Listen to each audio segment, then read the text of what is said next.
सही है। चलिए फटाफट आगे की ओर हम लोग बढ़े। पिछले क्लास में हम लोग चल रहे थे इसके इंपॉर्टेंट कंट्री। इसमें हम लोग देखे ही कौन देश है, चिली। चिली याद है? चिली में ऊपर सबसे ऊपर कौन था? एरिका। एरिका में बहुत ज्यादा आदमी रहते हैं, बताए थे। प्रेत शहर था। सबसे विश्व का शुष्क स्थान है एरिका। वर्षा डेली होती है, रात दिन नहीं। चलिए तो अब सबसे ज्यादा तांबा चुकवी कमाटा ये सब याद है ना सबको। तो सबसे दक्षिणतम शहर कौन था? पुंटा एरिनास। तो हम लोग चिली देख चुके थे। चिली के बाद हम लोग फिर कौन देखे? इक्वाडोर। इक्वाडोर में हम लोग देखे कि बीच से कौन गुजरता है? इक्वेटर। प्रशांत महासागर का जो मेन मोती है किसको कहते हैं? ग्वायाकिल को कहते हैं। तो पिछले क्लास से सब ग्वायाकिल हो गया था। ये कौन देश है? पेरू। पेरू दक्षिण अमेरिका का तीसरा सबसे बड़ा देश था। Brazil, Argentina, Peru. याद है सबको? पेरू की राजधानी लीमा। हम लोग इसको देख चुके थे। ये कौन देश है? जल्दी बोलिए। कोलंबिया। हमको लगता है आज कोलंबिया से करना है या कोलंबिया लिख लिए थे? कोलंबिया हो गया है। कोलंबिया की राजधानी बोलो। कोलंबिया की राजधानी बगोटा। बताए थे कि ये दोनों जगह का बॉर्डर लाइन टच करता है, प्रशांत महासागर, अटलांटिक महासागर। याद है सबको? चलिए कोलंबिया आपको किया हुआ था। नेक्स्ट अब आज हम लोग देखेंगे कौन सा? वेनेजुएला। तो नीचे हेडिंग दे दीजिए, वेनेजुएला। वेनेजुएला। अब तो 2-3 देश है, इसको खत्म करके आज हम लोग प्राकृतिक की दुनिया में चलेंगे। इसके नीचे लिख दीजिए वेनेजुएला।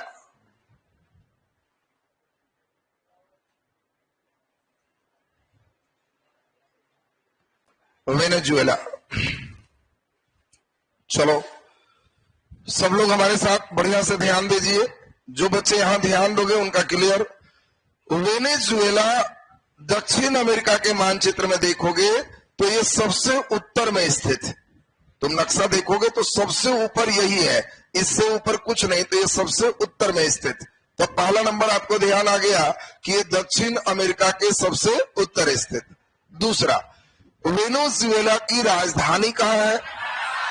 तो ये जो काराकास देख रहे हो ये पेट्रोलियम का उत्पादक स्थल भी है और यहाँ पेट्रोलियम का शोधन भी होता है। और ये वेनेजुएला का सबसे बड़ा शहर, यानी वेनेजुएला का सबसे बड़ा शहर कौन है? काराकास। काराकास किस लिए प्रसिद्ध है? पेट्रोलियम के शोधन कारखाना भी है और पेट्रोलियम के यहाँ पर जो है मुख्य रूप से निष्कर्षण भी होता है। मेन इसका एक और बंदरगाह है बहुत इंपॉर्टेंट, और वहां भी पेट्रोलियम का मेन निष्कर्षण होता है। वह यह है माराकैबो। माराकैबो, एक क्वेश्चन आपको यूपीएससी में पूछा है कि माराकैबो बंदरगाह किस देश का है? बीपीएससी इतना डीप में नहीं जाता, यूपीएससी यहां तक पहुंच जाता है। वो बीच बीच में जो देख रहे हो ना, वो किसी का नाम पूछता है। अब वो पूछेगा माराकैबो बंदरगाह। अब लड़के तो बेचारा यहाँ भारत के बंदरगाह तो ठीक से याद नहीं करता। वो भारत का पूछिए उसको तो वहां गड़बड़ है। यहाँ तो माराकैबो चल रहा है, वो भी किसका? वेनेजुएला। अगला एक बहुत इंपॉर्टेंट है। वेनेजुएला में तुम जानते हो एक विश्व का सबसे ऊंचा क्या है? एंजिल जलप्रपात है। विश्व का सबसे ऊंचा जलप्रपात एंजिल जलप्रपात एक कहां पे स्थित है? वेनेजुएला में। आगे ओरिनिको रिवर पढ़ोगे तो उससे रिलेटेड एंजिल जलप्रपात पढ़ाएंगे। तो यहाँ एंजिल जलप्रपात है। तो देखिए वेनेजुएला में 3-4 चीज फिर से सुनेंगे। पहला, दक्षिण अमेरिका का सबसे उत्तरी देश है। दूसरा, इसकी राजधानी कहां है? काराकास। ये वेनेजुएला का सबसे बड़ा शहर है। पेट्रोलियम उत्पादन करता है, पेट्रोलियम शोधन कारखाना है। वेनेजुएला का सबसे प्रमुख बंदरगाह और पेट्रोलियम उत्पादक शहर कौन है? माराकैबो है। बोलो माराकैबो। क्लियर है सबका? लिख दीजिए जल्दी से वेनेजुएला में। वेनेजुएला डैश के लिखिए। वेनेजुएला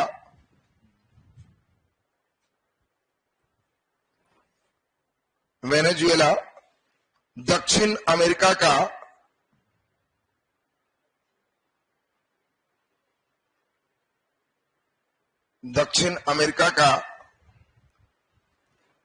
सबसे उत्तर स्थित देश है?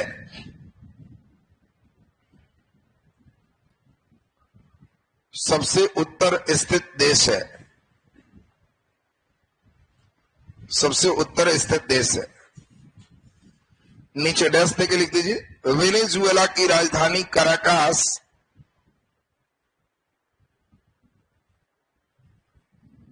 वेनेजुएला की राजधानी काराकास वेनेजुएला की राजधानी काराकास इसका सबसे बड़ा शहर है, इसका सबसे बड़ा शहर है। यहां पेट्रोलियम का उत्पादन और शोधन भी होता है। यहां पेट्रोलियम का उत्पादन और शोधन भी होता है।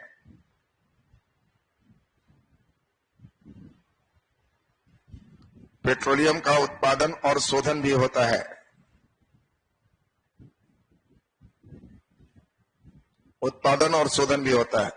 नीचे अस्तार लगा के लिखिएगा। वेनेजुएला का सबसे बड़ा बंदरगाह, वेनेजुएला का सबसे बड़ा बंदरगाह और प्रमुख पेट्रोलियम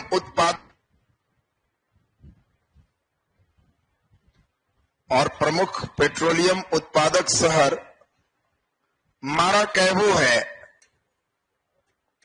पेट्रोलियम उत्पादक शहर माराकैबो है। प्रमुख पेट्रोलियम उत्पादक शहर माराकैबो है। माराकैबो है। चलिए अब एकदम तीनों एक साथ देखेंगे, काम खत्म। बोलो, इसका नाम क्या है? गुयाना। इसका नाम सूरीनाम। इसका नाम फ्रेंच गुयाना। जल्दी देखिए एकदम ध्यान से। गुयाना जो देख पा रहे हो, ये गुयाना की राजधानी कहाँ है? George town. राजधानी कहाँ है? George town. सूरीनाम परामरीबो और फ्रेंच गुयाना केयर।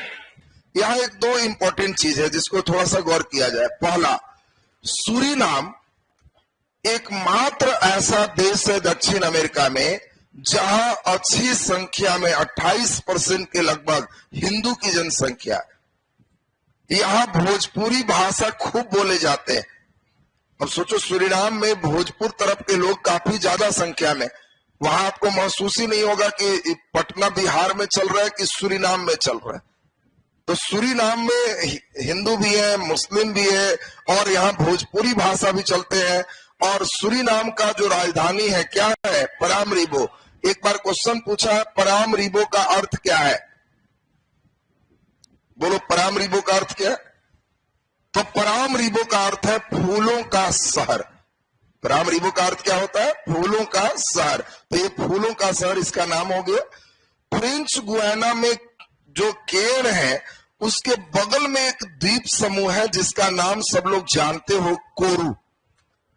कोरू नाम सुने हो तुम लोग? एक कोरू क्यों फेमस है अभी समझाते हैं, बहुत इंपॉर्टेंट है, जो सुनिए। कोरू में क्या किया है? फ्रांस जो यूरोप का देश, उसने यहां पर पूरी अपनी संपत्ति लगाई। किस लिए? कि यह लगभग इक्वेटर के विषुवत रेखा से नजदीक है और अगर कोई बहुत भारी उपग्रह होता है तो उसको विषुवत रेखा से छोड़ने पर आसानी से प्रक्षेपित होता है। इसी कारण से भारत में भी कोई उपग्रह छोड़ना होता है तो हम लोग कोशिश करते हैं कि दक्षिण भारत से छोड़े। इससे केरल वगैरह से छोड़ने से ये विषुवत रेखा के नजदीक हो। दूसरा नंबर हम लोग देखते हैं कि यहाँ पर अगला इंपॉर्टेंट चीज क्या है? इंडिया में भी बहुत भारी उपग्रह होता है तो हम लोग भारत से नहीं छोड़ के हम लोग यही कोरू से छोड़ते हैं। और कोरू सोचो, गुयाना फ्रेंच गुयाना का एक जगह है और ये जगह फ्रेंच गुयाना का है और कमांड फ्रांस का है। फ्रांस पूंजी लगाया, कहा तुमको बैठे बैठे हम कुछ परसेंटेज देंगे। और भारत का सबसे भारी उपग्रह तुम पढ़ोगे कि कोरू तट से छोड़ा गया तो समझना कि वो कोरू का मतलब दक्षिण अमेरिका चला गया और मॉनिटरिंग किसका है? फ्रांस का। इंडिया जो छोड़ती है उसको जीएसएलवी से हम लोग छोड़ते हैं, और कोरू से कोई भी छूटेगा तो फ्रांस का प्रक्षेपण यान एरियन से छूटेगा। आप देखोगे कोई भी अगर आएगा कि कोरू से छोड़ा गया तो एक तो उसका वजन 6000 किलो पार होगा, तभी इंडिया सरकार वहां भेजती। बाकी हल्का फुल्का हम लोग इंडिया से ही जीएसएलवी से छोड़ देते। अगर वजन बहुत ज्यादा होता है तो हम लोग उसको कोरू तट से छोड़वाते हैं, और कोरू से जो छूटेगा उसका प्रक्षेपण यान का नाम क्या होगा? एरियन। वो फ्रांस का प्रक्षेपण यान। तो आपसे अब पूछा जाएगा कि बताओ कोरू जो प्रक्षेपण स्थल है, वो प्रक्षेपण स्थल पर किसका कमांड है? फ्रांस का। और एक किसका है? French Guiana. तो नीचे 2-3 लाइन केवल इसमें लिख दीजिए, बस आपका हो जाएगा। नीचे लिख दीजिए गुयाना।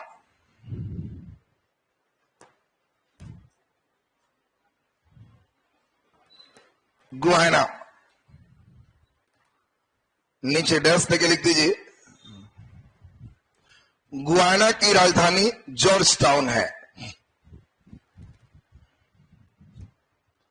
गुयाना की राजधानी जॉर्ज टाउन है।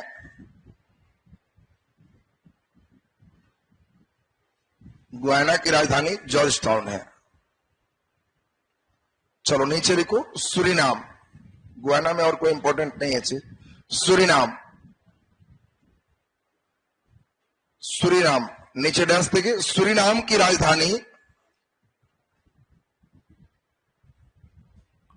सूरीनाम की राजधानी बोलो कहां है? परामरीबो है।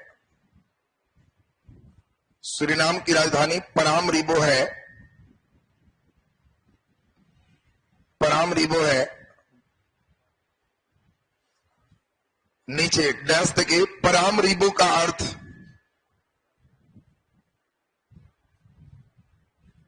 परामरीबो का अर्थ बोलो क्या है? फूलों का शहर है। फूलों का शहर है। नीचे डैश देखिए। सूरीनाम में बिहार, उत्तर प्रदेश, बिहार और उत्तर प्रदेश, बिहार और उत्तर प्रदेश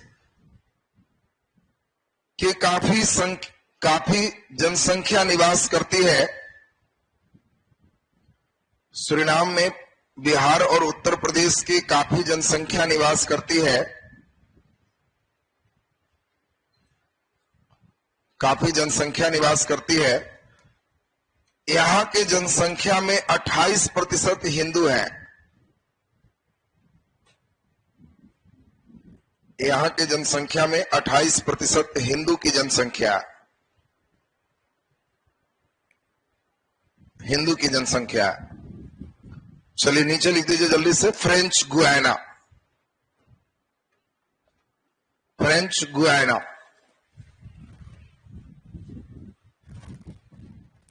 फ्रेंच गुयाना।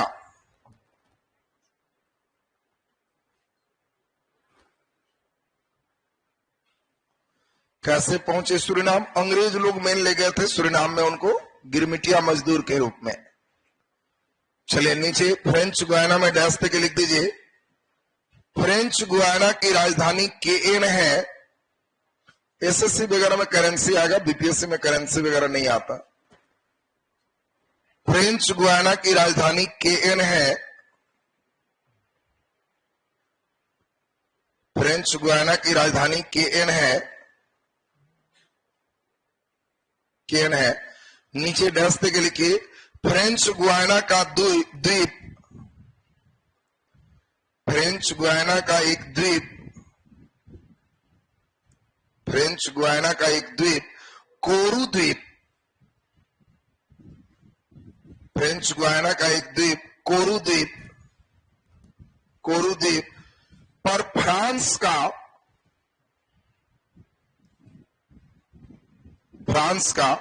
उपग्रह प्रक्षेपण प्रणाली स्थापित है।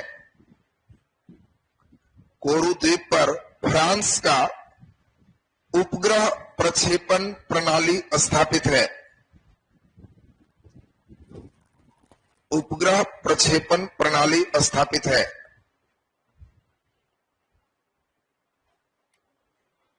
उपग्रह प्रक्षेपण प्रणाली स्थापित है।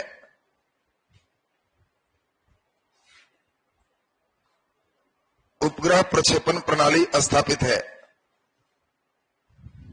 चलिए लिखा गया सबसे। चलिए नीचे हेडिंग दे दें। बोलिए पराग्वे नहीं हुआ है। चलिए पराग्वे भी कर लीजिए। तो उरुग्वे तो मोंटेविडियो लगता है कराए थे। चलिए नीचे पराग्वे भी लिख दीजिए। अगर पराग्वे नहीं हुआ तो 2 लाइन पराग्वे पर भी कर लीजिए। एक बेचारा को काहे के लिए छोड़े। पराग्वे बोलो। पराग्वे आपको बताए थे लैंडलॉक कंट्री है, याद आ रहा है। दूसरा लैंडलॉक कंट्री सबसे बड़ा कि सबसे छोटा? सबसे छोटा। सबसे बड़ा कौन है? बोलीविया। तो बोलीविया और पराग्वे 2 लैंडलॉक कंट्री है, जिसमें ये सबसे छोटा, बोलीविया सबसे बड़ा। पराग्वे की राजधानी कहाँ है? जल्दी बोलिए। एसेंसियन। आपको बताए थे पराग कई लोग को एकदम एसेंशियल हो जाता है, याद आ गया सबको ना। नीचे लिख दीजिए पराग्वे डैश तक। पराग्वे डैश तक लिखे। दक्षिण अमेरिका में, दक्षिण अमेरिका में, दक्षिण अमेरिका में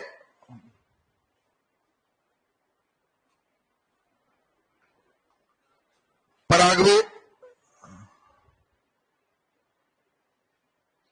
पराग्वे सबसे छोटा, पराग्वे सबसे छोटा भू आवध देश है।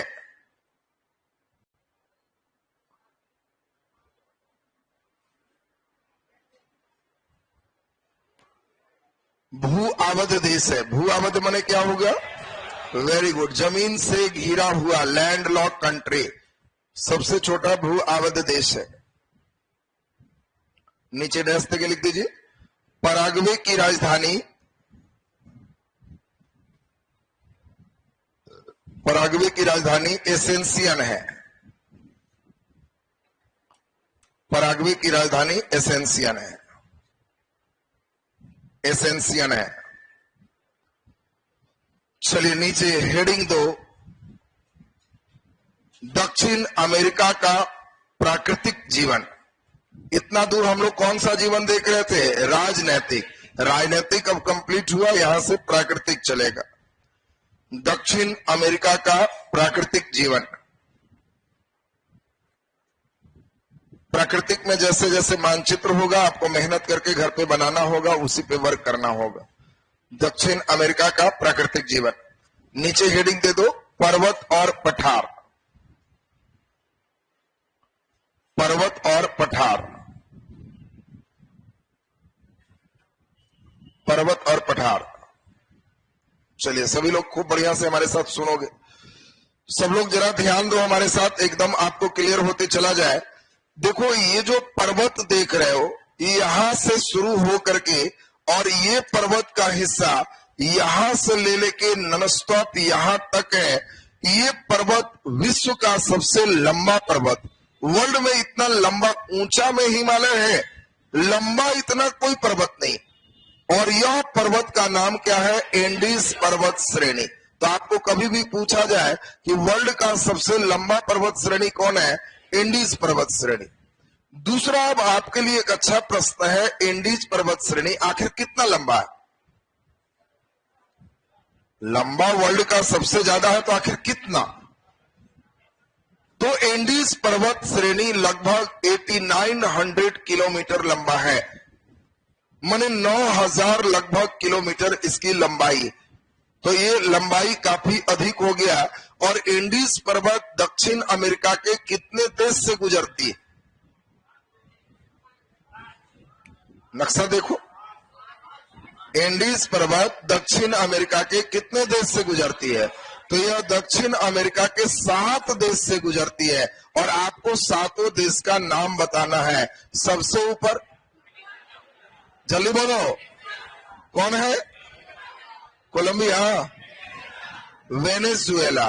वेनेजुएला के बाद कोलंबिया, कोलंबिया के बाद इक्वाडोर, इक्वाडोर के बाद पेरू, पेरू के बाद बोलीविया। अरे लापाज सबसे ऊंची राजधानी थी, याद आ रहा है? तो बोलीविया, बोलीविया के बाद जल्दी बोलिए, अभी चिली पहुंचा देगा। कौन हो गया? अर्जेंटीना और तब चिली। ये 7 देशों से होकर गुजरती। तो 7 देश से गुजरने के बाद लगभग 9000 किलोमीटर इसकी कुल लंबाई। दूसरी बात, ये पूरे अगर हम पृथ्वी में करें तो ये इधर पश्चिमी गोलार्ध है। पूरे पश्चिमी गोलार्ध का सबसे ऊंचा पर्वत श्रेणी एंडीज। कई बार क्वेश्चन जान के घुमा देता है, पश्चिमी गोलार्ध का ऊंचा पर्वत श्रेणी, चूंकि भारत क्या है तो पूर्वी गोलार्ध में, तो जैसे ही पश्चिमी गोलार्ध किया का मतलब हो गया कि उधर, तो उधर का सबसे ऊंचा यही है, क्योंकि रॉकी की ऊंचाई इससे कम है। और इसकी सबसे ऊंची चोटी एंडीज का कौन सा है? आपसे पूछा जाएगा एंडीज की सबसे ऊंची चोटी कौन है? एकांकागुआ, लगभग 7000 मीटर इसकी ऊंचाई है, 7 किलोमीटर ऊंचा है। आपसे कभी भी पूछे कि बताओ एंडीज का सबसे ऊंचा चोटी कौन है? एकांकागुआ। और एकांकागुआ की ऊंचाई कितनी है? लगभग 7000 मीटर। इसकी दूसरी सबसे ऊंची चोटी चिम्बाराजो है। चिम्बाराजो भी लगभग 6500 मीटर इसकी भी ऊंचाई है। अब बताओ चिम्बाराजो किस देश में? इक्वाडोर में है। चिम्बाराजो कहाँ है? इक्वाडोर में। ये सब पूछेगा चिम्बाराजो स्थित है। अब कई लड़का तो बेचारा चिम्बाराजो देखते रह जाए। तो चिम्बाराजो क्या है? एंडीज की एक दूसरी ऊंची चोटी है। और यह कहाँ स्थित है? इक्वाडोर में। तुम बता दो एकांकागुआ किस देश में स्थित है? अकांकागुआ किस देश में स्थित है? जल्दी बोलो, कहाँ है जी? Argentina, chilli. अच्छा चलो, अभी लिखाने समय पता चल जाएगा। अब हम लोग ध्यान दें तो यहां पर जल्दी से इस बात को ध्यान दीजिए।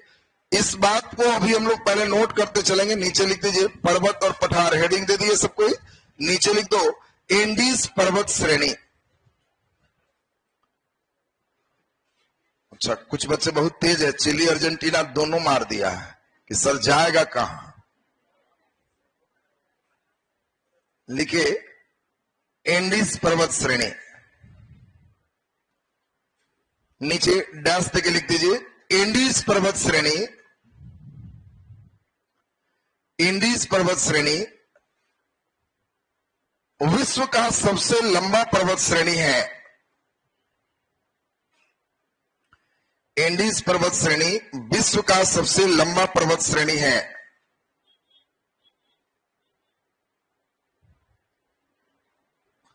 विश्व का सबसे लंबा पर्वत श्रेणी है। ब्रैकेट में कर दो इसकी लंबाई, बोलो कितना? लगभग 9000 किलोमीटर है। ऐसे 8900 है, लगभग 9000 किलोमीटर है। नहीं किलोमीटर, मीटर नहीं, ऊंचाई मीटर में, लंबाई किलोमीटर। इसकी लंबाई लगभग 9000 किलोमीटर है। ऊंचाई रहेगा तो मीटर में, लंबाई रहेगा तो किलोमीटर। नीचे डैश देके लिख दीजिए 9000 किलोमीटर है। नीचे डैश देके एंडीज पर्वत श्रेणी, एंडीज पर्वत श्रेणी दक्षिण अमेरिका की, दक्षिण अमेरिका के 7 देशों से होकर गुजरता है।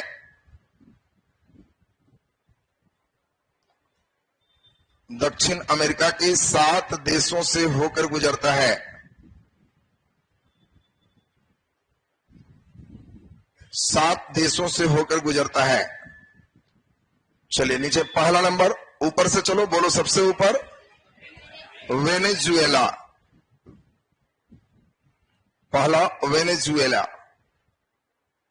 दूसरा कोलंबिया, कोलंबिया, तीसरा इक्वाडोर,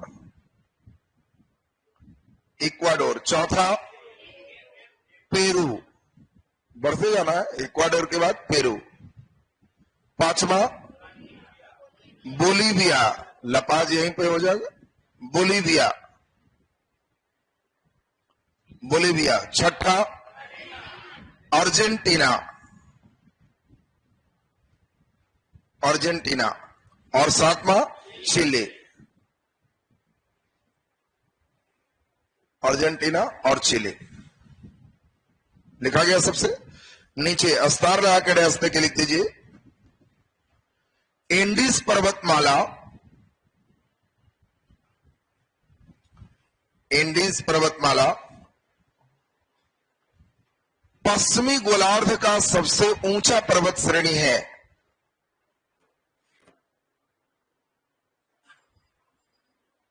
पश्चिमी गोलार्ध का सबसे ऊंचा पर्वत श्रेणी है। पश्चिमी गोलार्ध का सबसे ऊंचा पर्वत श्रेणी है। सबसे ऊंचा पर्वत श्रेणी है। उसी में इसकी सबसे ऊंची चोटी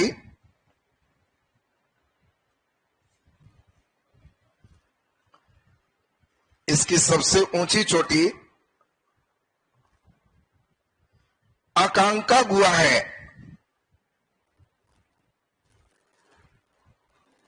इसकी सबसे ऊंची चोटी अकांकागुआ है। अकांकागुआ है जिसकी ऊंचाई लगभग 7000 मीटर है। ऐसा 7000 नहीं है, 7000 से कम ही है, इसमें ज्यादा लिखा हुआ। इसकी ऊंचाई लगभग 7000 मीटर है। इसकी ऊंचाई लगभग 7000 मीटर है। नीचे डैश देखिए, एंडीज का दूसरा सबसे ऊंचा चोटी, एंडीज का दूसरा सबसे ऊंचा चोटी, दूसरा सबसे ऊंचा चोटी चिम्बाराजो है। दूसरा सबसे ऊंचा चोटी चिम्बाराजो है।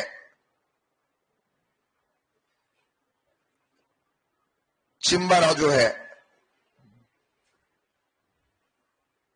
जो चिम्बाराजो कहां है? इक्वाडोर, जो इक्वाडोर में स्थित है। जो इक्वाडोर में स्थित है। इक्वाडोर में स्थित है। नीचे ये बताओ, एंडीज दक्षिण अमेरिका के किस तट के सहारे है? पश्चिमी तट। तो नीचे लिख दीजिए, एंडीज पर्वत श्रेणी, एंडीज पर्वत श्रेणी दक्षिण अमेरिका की, दक्षिण अमेरिका के पश्चिमी तट के सहारे विकसित है। दक्षिण अमेरिका के पश्चिमी तट के सहारे विकसित है। पश्चिमी तट के सहारे विकसित है। तुमको क्वेश्चन दे देगा, निम्नलिखित में कौन पश्चिमी तट के सहारे विकसित नहीं है? चॉइसेस, सहयाद्री। तो सहयाद्री पश्चिमी तट है कि पूर्वी तट है? पश्चिमी तट है। पश्चिमी घाट पर्वत श्रेणी को ही सहयाद्री कहते। चॉइस बी, एंडीज पश्चिमी तट है। रॉकी, जल्दी बोलो, उसमें भी पश्चिमी तट ही आएगा। रॉकी भी उत्तर अमेरिका में पढ़ोगे, पश्चिमी तट ही आएगा। फिर देगा ग्रेट डिवाइडिंग रेंज, ये पूर्वी तट हो गया। दिमाग में नक्शा में बैठ रहा है सब ना, तो धीरे धीरे सबका मानचित्र पे दिमाग रखोगे। चलिए अब हम लोग एंडीज पर्वत श्रेणी के इस कहानी को सुने। अब दूसरा एक इंपॉर्टेंट पर्वत हम लोग पढ़ेंगे, पेटागोनिया का पठार। आपसे केवल इतना ही पूछेगा, पेटागोनिया का पठार किस देश में स्थित है? अर्जेंटीना में। पेटागोनिया कहां है? अर्जेंटीना में। नीचे 2-3 लाइन जगह छोड़ दो, कुछ लिखना रहेगा एंडीज में तो उसी में ऐड करना। नीचे लिखो पेटागोनिया का पठार। पेटागोनिया का पठार, पेटागोनिया का पठार, पेटागोनिया का पठार। नीचे डैश तक लिख दीजिए, पेटागोनिया का पठार, पेटागोनिया का पठार अर्जेंटीना के दक्षिण पूर्व में स्थित है। अर्जेंटीना के दक्षिण पूर्व में स्थित है।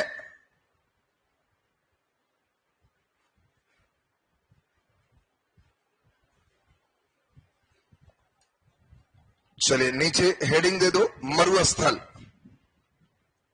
नीचे हेडिंग दीजिए, मरुस्थल। मरुस्थल जल्दी बताओ, क्या ऑस्ट्रेलिया में कोई मरुस्थल था? नहीं। आपको बताया थे कि अच्छा ऑस्ट्रेलिया में मरुस्थल है। ऑस्ट्रेलिया में ज्वालामुखी नहीं है, वो तो प्यासी भूमि का देश ही था। ऑस्ट्रेलिया के मरुस्थल great Sandy, great Victoria, Tanami, ये सब याद है ना सबको, ग्रेट सैंडी। अब इसमें सुनो, इसमें एक मेन इंपॉर्टेंट मरुस्थल है अटकामा। मरुस्थल का नाम क्या है? अटकामा। अब आपसे पूछा जाए अटकामा मरुस्थल कहां स्थित है? चिली के उत्तर और पेरू के दक्षिण। देखो दोनों चीज ध्यान रखेगा, अटकामा का विस्तार कहां है? चिली के उत्तर और पेरू के दक्षिण। बोलो, पहला क्लियर हो गया। दूसरा, अटकामा मरुस्थल ये विश्व का सबसे शुष्क मरुस्थल है। आपको थार भी मरुस्थल है, सहारा भी मरुस्थल है, लेकिन वहां तो 1 साल 2 साल में वर्षा होती है, कम होती है। यहां 15-20 साल कुछ नहीं होती। इसीलिए यहीं पर तो अटकामा मरुस्थल में ही एक जगह था एरिका, याद आ गया? तो एरिका जगह पूछेगा किस मरुस्थल में? अटकामा, क्योंकि याद होगा चिली के उत्तर में एरिका लिखे थे। तो पहला नंबर ध्यान दीजिए, अटकामा मरुस्थल चिली के उत्तर और पेरू के दक्षिण। ये मरुस्थल सबसे विश्व का शुष्क मरुस्थल। अब लेकिन ये मरुस्थल फायदा वाला भी है। इस मरुस्थल में नाइट्रेट और तांबा का सबसे ज्यादा निक्षेप है। यानी आपको ध्यान रखना है, पूछा जाएगा किस मरुस्थल में सबसे ज्यादा नाइट्रेट और तांबा का निक्षेप है, तो आंसर क्या होगा? अटकामा मरुस्थल। तो नीचे जल्दी से लिख दो, अटकामा मरुस्थल में नीचे डैश के लिखे अटकामा मरुस्थल, नीचे डैश के अटकामा मरुस्थल। बोलीविया का पठार नहीं लिखा है क्योंकि नाम ही लगा हुआ बोलीविया का पठार, बोलीविया में स्थित है, वो तो ऐसे ही हो जाए। नीचे लिख दीजिए अटकामा मरुस्थल में डैश के अटकामा मरुस्थल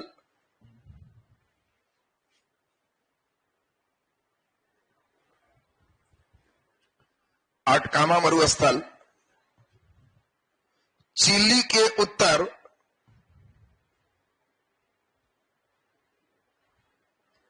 कार्डिलेरा नीचे दक्षिण की ओर 2 भागों में बंटता है। जो 2 ब्रांच देख रहे हो वही तुम दोनों नाम लिखे हो और कुछ नहीं है।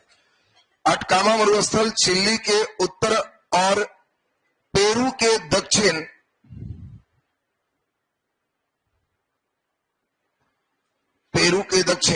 में स्थित है।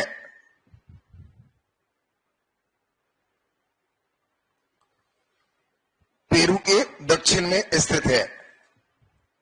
नीचे डैश पे लिख दीजिए अटकामा मरुस्थल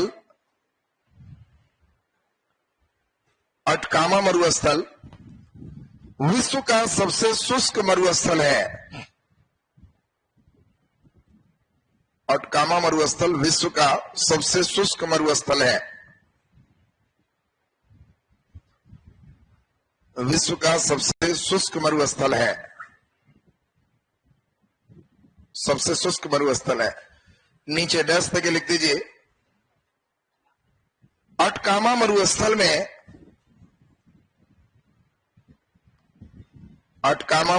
में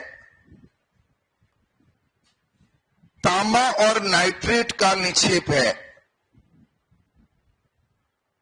तांबा और नाइट्रेट का निक्षेप है।